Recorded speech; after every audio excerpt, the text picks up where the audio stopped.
You're listening to Systemic Error Podcast.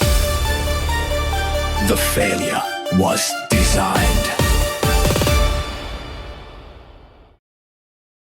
Trump caught red-handed using tax dollars for renovations he claimed he paid for. Report, based on an article by Alexander Willis.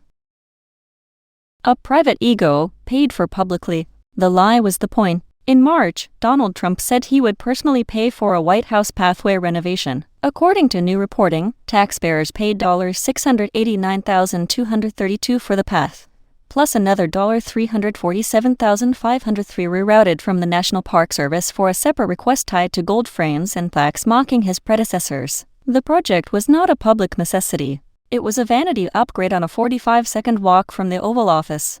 Who had the power? The real power here sits where it usually does, with the president and the machinery around him that converts his preferences into spending. Trump wanted polished African granite carved in Italy instead of Tennessee flagstone. That desire became a bill charge to the public. This is not what government looks like when it is serving the public interest. It is what government looks like when institutional access is treated as a personal credit line. The money came from the wrong place on purpose. The most revealing detail is not the walkway itself. It is the source of the money. The Atlantic report says the funds were taken from money earmarked for the National Park Service, and that another transfer helped finance a rush project at Trump's request. That is not neutral budgeting. It is a deliberate extraction from parks around the country so Washington can indulge the president's decorative impulses. The consequence is concrete. Needed repairs get canceled, budgets get slashed, employees get squeezed. The parks are made to absorb the damage, so the White House can indulge the image of power. This is not mismanagement. A lot of official corruption survives by dressing itself up as administration. The language becomes soft, technical, and bloodless. Renovation, rush project, previously undisclosed spending. Those phrases flatten the real relationship here. One man wanted something, institutions complied, and the public paid. Calling this confusion would be dishonest. It reads as enabled harm. The money was not misplaced. It was moved. The story behind the story. The article exposes a familiar pattern.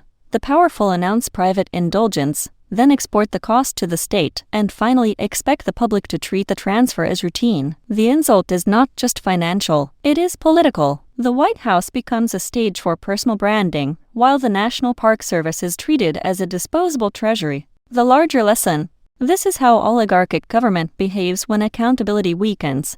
Public institutions are stripped for parts to maintain the prestige of those already at the top. The pathway matters less than the arrangement behind it. The arrangement is simple. Power claims innocence, staff execute, taxpayers absorb the bill, and the damage is passed off as ordinary governance. You've been listening to Systemic Error. Thanks to Raw Story for today's article.